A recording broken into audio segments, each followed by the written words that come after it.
बहुत बहुत साधुवाद, धन्यवाद। और बच्चों बच्चों सभी शांत हो जाओ।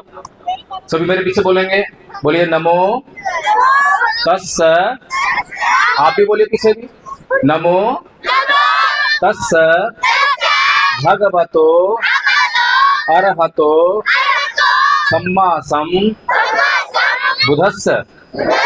नमो तस्स भगवतो अरहतो सम्मा बुद्धस्स। आसान है, बोलने में अच्छा लग रहा है, आसानी से याद कर सकते हैं। तो बस यही काम जो है, अभी हमारे बीच में छोटे बच्चे आए थे, उन्होंने आपको दंपति गाथाएं सुनाई, कोर्स सुनाया, पूरा कोर्स याद किया। ये जो कोर्स आपके हाथ में है, ये सारा कोर्स इन बच्चों को याद है, आचार्य जी को याद है, वहां जो रिकॉर्डिंग कर रहे हैं उनको याद है। तो ये जो कोर्स है, ये कोर्स हम क्यों करवा रहे हैं, ये बात आपको समझाने के लिए हम यहाँ पर आए। आदरणीय रमेश जी के घर में उनकी माता जी का देहांत हुआ, उनके छोटे 2 दिन पहले। उनके छोटे लड़के ननकू जी हैं, ननकू, और उनके छोटे भाई हैं ननकू जी। और गांव में जो है हमें ये कार्यक्रम करना था, और ऐसे समय में जो है जहाँ पर जो परिवार है दुख से विहाल होता है, परेशान होता है, और ऐसे में भी यहाँ पर हमें कार्य करने की रियायत दी, उनके लिए हम बहुत बहुत साधुवाद करते हैं। और हम चाहते हैं कि उनकी माता जी को जो है सद्गति प्राप्त हो। तो बच्चों शांत हो जाओ, चुप हो जाओ। आपको बहुत अच्छी बात सिखाने वाला हूँ, एक कहानी सुनाऊंगा। कहानी सुनोगे? हाँ, कहानी सुनेंगे।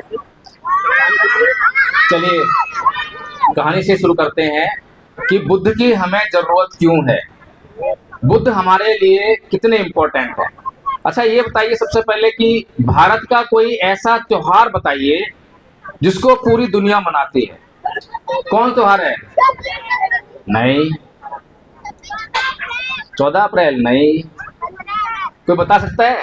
देखिए, पूरी दुनिया जिसको मनाती है और वो भारत का त्योहार है, लेकिन हम उसको जानते नहीं है। हम क्रिसमस को जानते हैं कि पूरी दुनिया मनाती है, लेकिन वो भारत का नहीं है ना। और भारत के लोग भारत का ऐसा गौरव दिलाने वाला धर्म और उसका त्योहार, उसका पर्व, उसको नहीं जानते हैं। बुद्ध पूर्णिमा का नाम सुना है? बुद्ध पूर्णिमा, तो बुद्ध पूर्णिमा को पूरा विश्व मनाता है, मनाता। तो विश्व स्तरीय भारत का एकमात्र पर्व जो है वो बुद्ध पूर्णिमा है। तो हम क्यों नहीं जानते हैं इसको? इसलिए नहीं जानते हैं क्योंकि हमारे आसपास इसकी चर्चाएं बंद हो गई हैं। अब चर्चा क्यों बंद हो गई है? आखिर इसमें बुराई क्या है?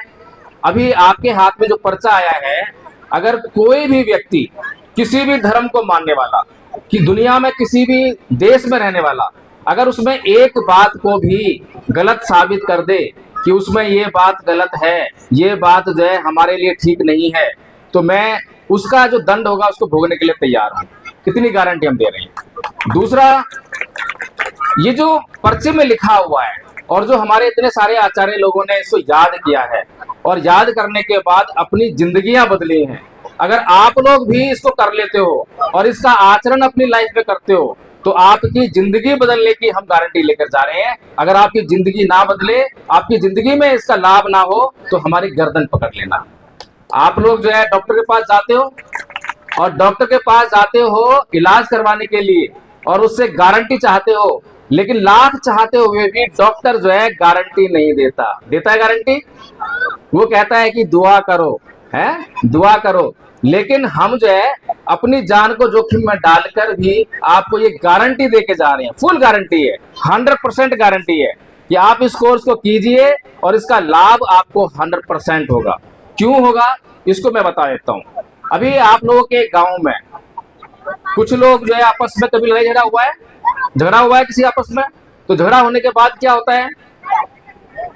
थाने में FIR लिखी जाती है, उसके बाद कोर्ट कचहरी, वकील की फीस, और कई लोगों की तो जमीनें बिक जाती हैं। बच्चों बोलो नमो तस्स भगवतो अरहतो सम्मा बुद्धस्स। अभी मैं आपको एक कहानी सुनाने वाला हूँ, थोड़ा सा सब्र कर लो। अगर आप शोर बचाओगे तो मैं कहानी नहीं सुना पाऊंगा।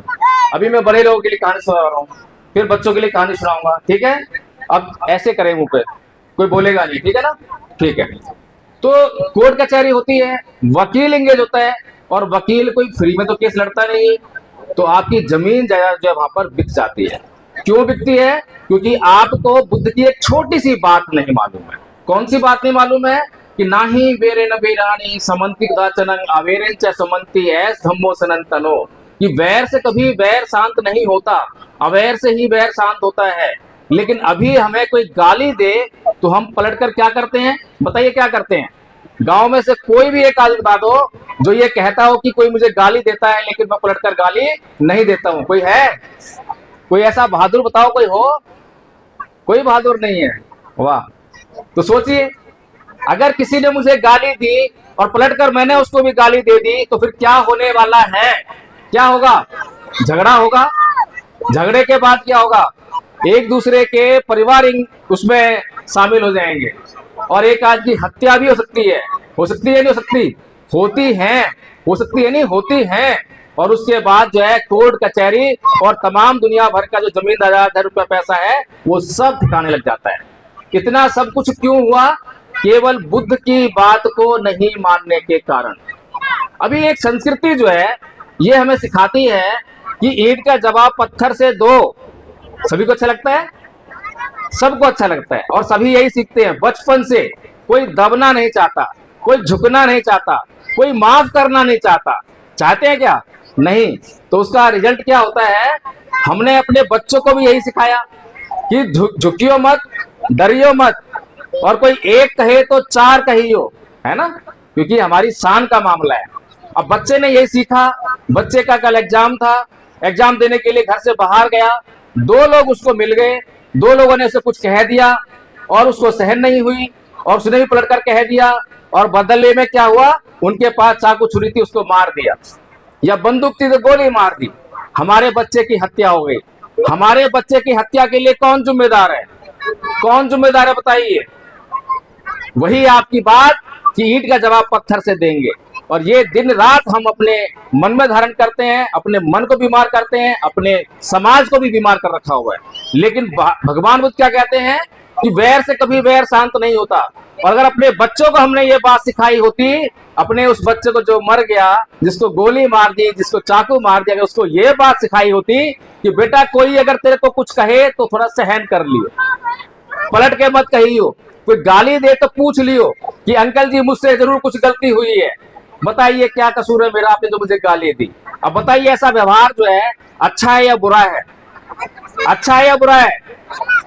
काम का है या नहीं है? और अगर ऐसा व्यवहार आपके बच्चे सीखेंगे तो क्या आपके बच्चों की हत्या होगी? क्या होगी? तो एक संस्कृति है जो हमारे बच्चों की हत्या करने पे आमादा है, दूसरी संस्कृति है जो हर पल हमारे बच्चों की रक्षा करना चाहती है।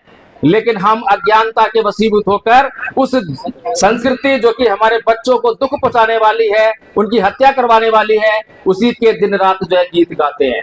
इसीलिए धम्पा संघ जो है आपके गांव में आया है।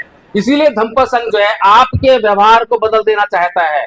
अभी आप लोग जो है गाली गलौज करते हैं, गुस्सा करते हैं। ये गुस्सा करना आपने कहां से सीखा? क्या पैदा होते ही आप सीख गए थे क्या? जरूर आपके घर में कोई गाली देने वाला होगा, आपके अड़ोस पड़ोस में कोई गाली गलौज करने वाला होगा, वहीं से सीखी है।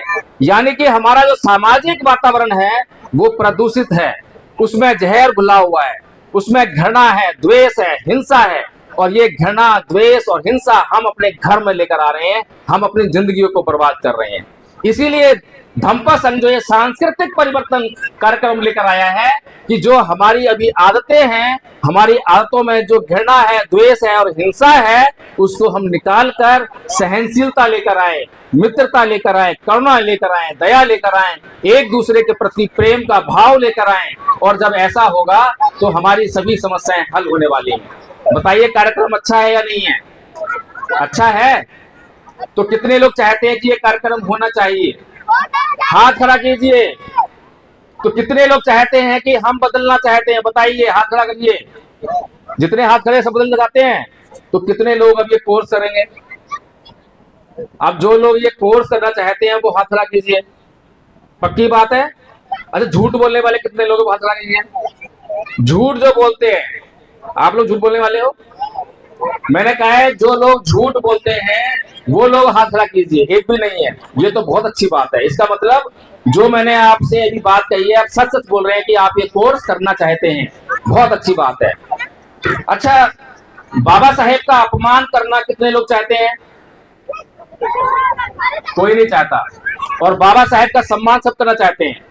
बाबा साहेब का सम्मान कैसे करते हैं हम लोग? कैसे करते हैं? फूल चढ़ाकर, माला पहनाकर। ये सम्मान क्या वो लोग नहीं कर सकते जो बाबा साहेब का अपमान करना चाहते हैं? कर सकते हैं। बाबा साहेब का ये वाला सम्मान बाबा साहेब के दुश्मन भी कर सकते हैं, आपके दुश्मन भी कर सकते हैं, लेकिन बाबा साहेब का असली सम्मान, जो उनकी बात को पूरा करना, जो उनके सपने को पूरा करने का सम्मान है, वो उनके दुश्मन कभी नहीं करेंगे, वो आपको करना पड़ेगा। आप तैयार हैं? अब तक पिछले 70 साल में ये काम नहीं हुआ है, लेकिन अब आप लोगों के कंधों पर जिम्मेदारी है।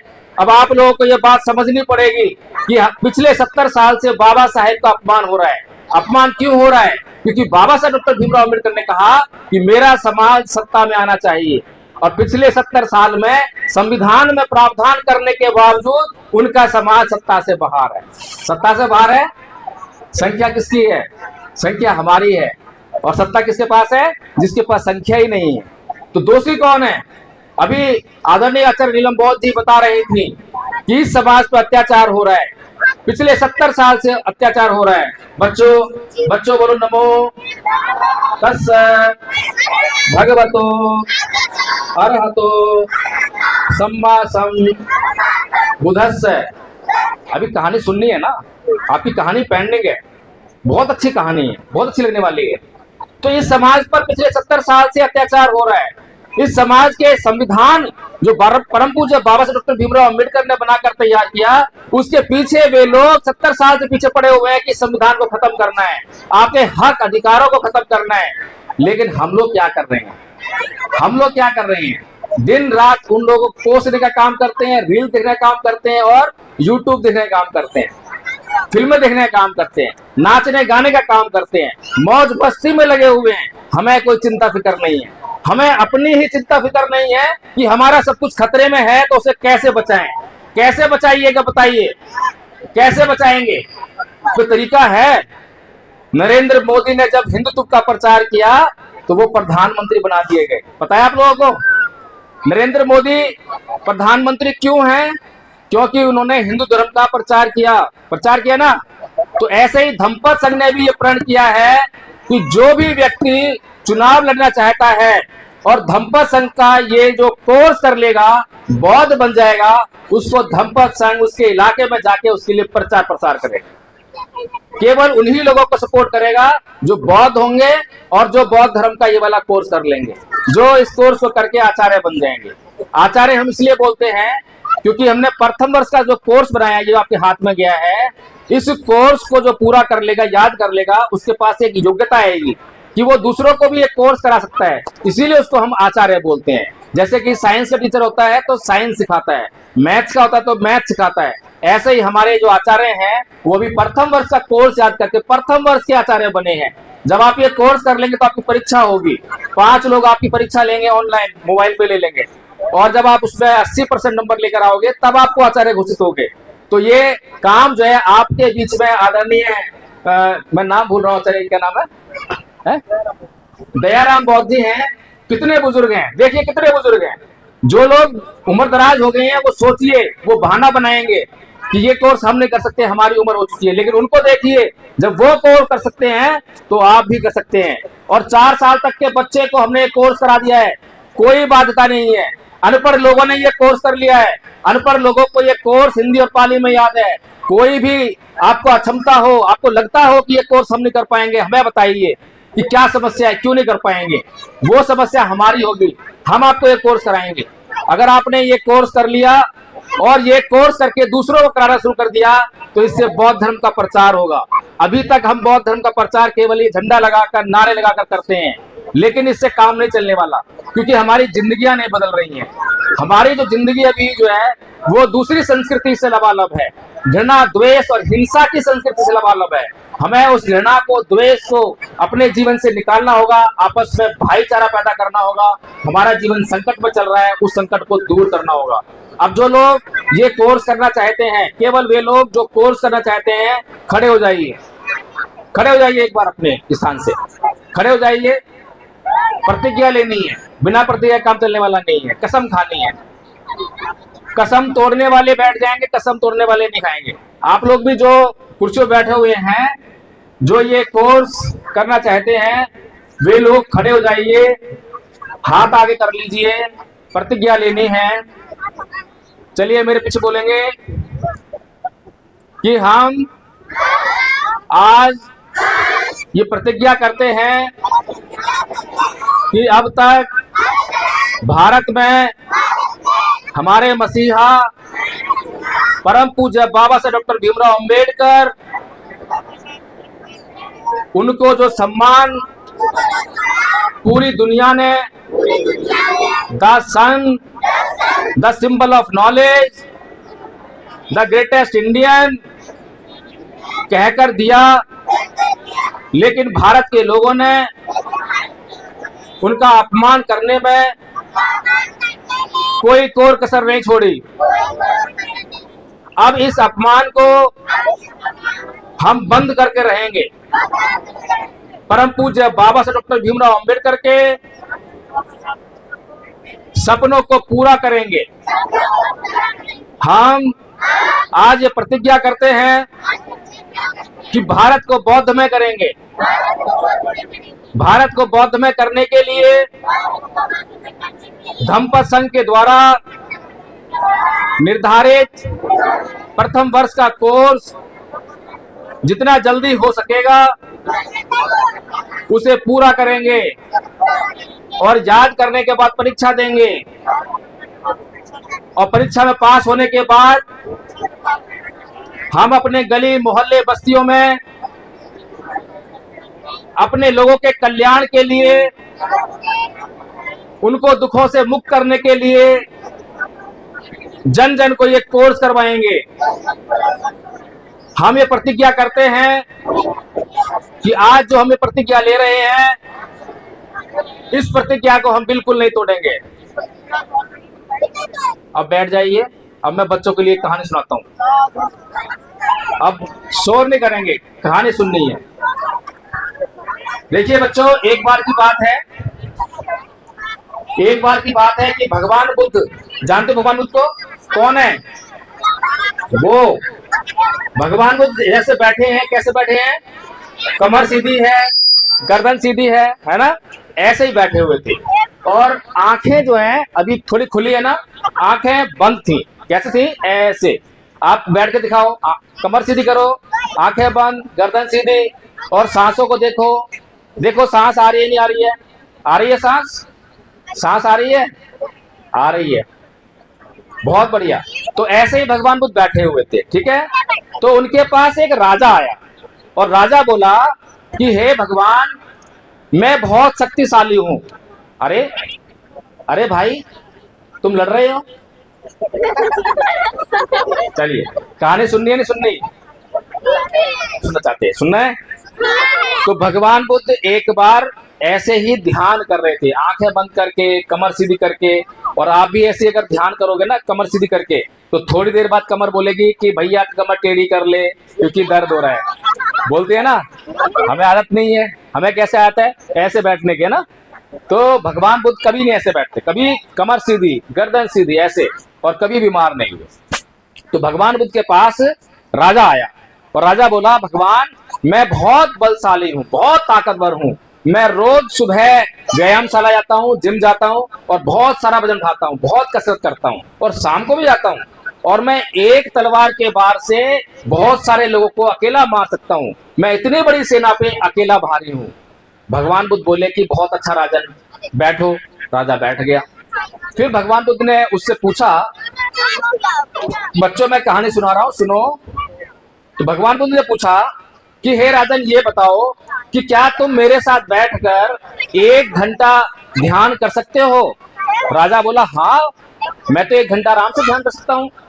फिर भगवान बोले कि बहुत अच्छा राजन, क्या तुम मेरे साथ बैठकर 4 घंटा ध्यान कर सकते हो? राजा बोला हाँ भगवान, मैं 4 घंटा ध्यान कर सकता हूँ। भगवान बोले कि बहुत अच्छा राजन, क्या तुम मेरे साथ बैठकर 1 दिन ध्यान कर सकते हो? तो राजा बोला कि हाँ भगवान, मैं 1 दिन भी ध्यान कर लूंगा। भगवान बोले बहुत अच्छा। हे राजन, क्या तुम मेरे साथ बैठकर 1 हफ्ते तक ध्यान कर सकते हो?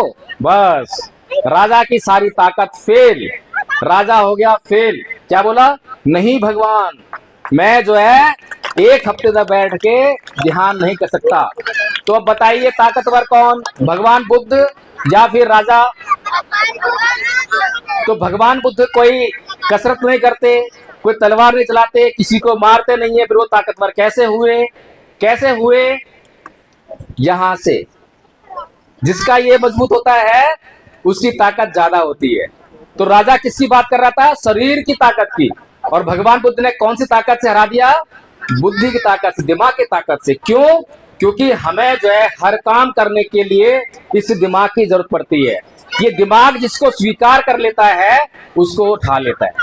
पहले हम वजन उठाते हैं तो थोड़ा वजन उठाते हैं, तो हम सोचते हैं कि हमारे शरीर में इतनी ताकत है, लेकिन लगातार एक्सरसाइज करने से हम वजन को बढ़ाते रहते हैं, तो हम सोचते हैं कि हमारे शरीर में ताकत आ रही है। शरीर को ताकत जब आ रही है जब आपका मन, आपका माइंड उसको स्वीकार कर रहा है। ये ध्यान रखिए, बिना इसके आप कुछ भी नहीं कर सकते हैं। तो इसीलिए भगवान बुद्ध का धम्म जो है वो आपके असली ताकत पर आधारित है। इसीलिए भगवान बुद्ध जो है पहली ही गाथा में बोलते हैं कि मनोपुपंगमा धम्मा मनोसेठा मनोमया मनसा च पदुत्थेन भासति वा करोति वा ततो नंग दुख मन व्यक्ति चक्कं वै महत्व पदंग। क्या बोल रहे हैं? कि मन ही सभी प्रवृत्तियों का अगुआ है, मन श्रेष्ठ है और सब कुछ मनोमय है। अब चारों तरफ ध्यान घुमा के देखिए क्या क्या मन से निर्मित है। ये झंडा कैसे बना? झंडा कैसे बना? मन से या हाथों से? नहीं, ये मन से बना है। आपके ये ईंट, दीवार, कूलर, पंखा, मेरे हाथ में माइक है, ये सब कैसे बना? मन से। क्योंकि मन में पहले विचार आया। जब गर्मी लगी तो मन में आया कि भाई गर्मी लग रही है, ये गर्मी नहीं चाहिए, गर्मी पीड़ा दे रही है, छुटकारा चाहिए, तो पंखा बना लिया। बनाया ना? फिर कहा भाई पंखा चलाते हुए हाथ दुखता है, इससे भी मुक्ति चाहिए, मन में बात आ गई, फिर पंखा बना लिया। फिर कहा भाई बहुत भयंकर गर्मी पड़ रही है, ये पंखा गर्म हवा फेंक रहा है, तो कूलर बना लिया। कूलर में लगा नमी आ रही है तो एसी बना लिया। सर्दी पड़ी तो हीटर बना लिया। ये सब कुछ जितना भी आप देख रहे हैं चारों तरफ, ये सब मन से निर्मित है। यानी कि मन में जो बात आ जाती है हम वैसा ही करने लगते हैं, और जैसा करने लगते हैं वैसा ही हम बनने लगते हैं। तो इसका मतलब हमारे पाप और पुण्य का जिम्मेदार हमारा मन है। अगर हमने अपने मन में अच्छी बातों को जगह दी, पाप कर्म करना छोड़ दिया, तो फिर हमारे सारे पापों से हम मुक्त हो जाएंगे। इसीलिए भगवान बुद्ध कहते हैं अभितरेत कल्याणे पापा चितन्नवारिये दंदंग ही करोति पुण्यं पापस्मिन् रमते मनो। शीघ्रता कीजिए, बहुत जल्दी कीजिए पाप पुण्य कर्म करने में, क्योंकि जल्दी ही आपका मन पाप में डूबने वाला है। क्योंकि हर क्षण आप कुछ ना कुछ कर रहे हैं, या तो पाप कर रहे हैं या पुण्य कर रहे हैं। पाप कर रहे हैं तो पुण्य नहीं कर रहे हैं, और पुण्य कर रहे हैं तो पाप नहीं कर रहे हैं। इसीलिए अगर आपको पाप से मुक्त होना है तो अपना हर क्षण जो है पुण्य में लगाइए, अच्छे कामों में लगाइए, और जो भगवान बुद्ध के धम्म में रत हो जाता है उसके सारे संकट दूर हो जाते हैं। अभी एक आदरणीय जी हमसे पहले बोल कर गए हैं कि भगवान बुद्ध का धम्म चमत्कारों का धम्म नहीं है। कौन कहता है? मैं कहता हूं कि भगवान बुद्ध से बड़ा चमत्कार करने वाला कोई नहीं है, और अगर असली चमत्कार कहीं पर है तो भगवान बुद्ध के पास ही है। और ये चमत्कार ऐसा है कि जब जब आप भगवान बुद्ध की बात को मानोगे तब तब चमत्कार होगा। आप कभी भी जब कोई तुम्हें गाली दे तो पलट कर गाली मत देना, ये करके देख लेना, वो शांत हो जाएगा, उसको आप शांत करने में सफल हो जाओगे। अंगुली मार डाकू को जीतने का काम भगवान बुद्ध ने किया था। भगवान बुद्ध ने किया था। एकमात्र उदाहरण है, कोई धर्म का, कोई ईश्वर, कोई अल्लाह कभी भी ऐसा काम नहीं कर पाया। लेकिन एक महामानव जो आपको कर्म पर आधारित जीवन जीने के लिए कहता है, उसने ये चमत्कार करके दिखाया। तो इसीलिए चमत्कार ऐसा जिससे हमें फायदा हो। वो चमत्कार क्या, जो आप पर लागू हो उस पे ना हो, इस पे लागू हो उस पे ना हो, यहाँ लागू हो वहां लागू ना हो, यहाँ तो होए वहां ना होए, इस सतयुग में हो पर कलयुग में ना हो। ऐसा चमत्कार कैसा? लेकिन भगवान बुद्ध की एक एक बात जो है, जहां मर्जी लागू कर दीजिए, जिस मर्जी आदमी पे लागू कर दीजिए। पूछिए अमेरिका में जाकर कि भाई आपके यहाँ तो बैर से बैर शांत हो जाता होगा, तो क्या बोलेंगे मेरे वाले? क्या बोलेंगे? बोलेंगे कि हो जाता है? नहीं बोलेंगे, क्योंकि भगवान बुद्ध की बातें सनातन है, प्राकृतिक नियम है, वो कभी बदलता नहीं है। चाहे आप किसी भी व्यक्ति पर लागू कर लो, किसी भी जाति धर्म पे लागू कर लो, हर एक के लिए लागू होता है। और यही एकमात्र धर्म है जिसकी बातें हिंदू भी मानता है, मुसलमान भी मानता है, ईसाई भी मानता है। लेकिन हिंदू की बात केवल हिंदू ही मानते हैं, मुसलमान की बात मुसलमान ही मानते हैं, ईसाई की बात ईसाई मानते हैं। लेकिन भगवान बुद्ध की बात जो है हर किसी पर लागू होता है, इसीलिए पूरा संसार मानता है। इसीलिए ये जो मैंने कहा था कि भारत का कोई ऐसा धर्म बताइए जो विश्व स्तरीय हो, जो विश्व धर्म हो, जिसको पूरा संसार जो है सेलिब्रेट करता है, तो वो बुद्ध पूर्णिमा है। तो मैं अब आप लोगों से, आप प्रतिज्ञा तो मैंने ले ली है और रिकॉर्ड भी हो गई है, अब आप मुकर भी नहीं सकते हो, चाहे कितने भी बड़े झूठ बोलने वाले हो, चाहे कितनी बड़ी बेईमानी करने वाले हो। तो इसलिए अब मुझे लगता है कि आप 1 महीने के अंदर, चाहे कितना भी आप स्लो चलेंगे, तो आप 1 महीने के अंदर जो है ये कोर्स याद करके परीक्षा पास कर लेंगे और आप भी आचार्य बनेंगे। और मुझे लगता है कि बाबा साहेब का जन्मदिन आने वाला है। तो अगर हम बाबा साहेब से सच्चे अर्थों में प्यार करते हैं, उनका सम्मान करते हैं, तो तब तक जो है इस कोर्स को करके और आप मुझे सूचना देंगे कि आदरणीय एडवोकेट जयवीर प्रकाश जी, हमने ये कोर्स याद कर लिया है, आ जाइए और हमें प्रमाण पत्र दीजिए। तो आपके गांव में ऐसे कार्यक्रम करेंगे और आपको प्रमाण पत्र बांटेंगे। तैयार हैं? बहुत बढ़िया। तो इसके अपनी बात समाप्त करता हूँ। बहुत साधुवाद। हाँ, आदरणीय आचार्य संजय बौद्ध जी एक ऐलान और कर रहे हैं, जो कोर्स को कर लेंगे उनके लिए कुछ ना कुछ गिफ्ट मिलेगा। अभी बक्सर बिहार में हमारा स्कूल चल रहा है, वहाँ एक ही गांव से जो है 30 बच्चे आचार्य हैं, छोटे छोटे बच्चे, देखो इतने छोटे बच्चे, और उनके लिए हमारी गाड़ी में भी सामान भरा हुआ है। हमने वहाँ स्कूल खोल दिया, उनके लिए हम जो है खेल कूद का सामान लेके जा रहे हैं, बहुत सारा सामान है, किताब कॉपियां वगैरह वगैरह। तो आपके लिए भी यहाँ पर भी स्कूल खुलेगा, आपके लिए सारी सुविधाएं करेंगे। अगर आप इकट्ठे रहोगे, आप भगवान बुद्ध की बातों का अमल करने लगोगे, आपस में इकट्ठे हो जाओगे, तो सब कुछ हो जाएगा। इसलिए आदरणीय आचार्य संजय बौद्ध जी ने जो घोषणा की है उसको भी ध्यान रखिएगा कि यहाँ से आदरणीय आचार्य संजय बौद्ध जी की जेब ढीली करनी है। ठीक है, चलिए, बहुत साधुवाद, धन्यवाद। जय भीम, नमो बुद्धाय।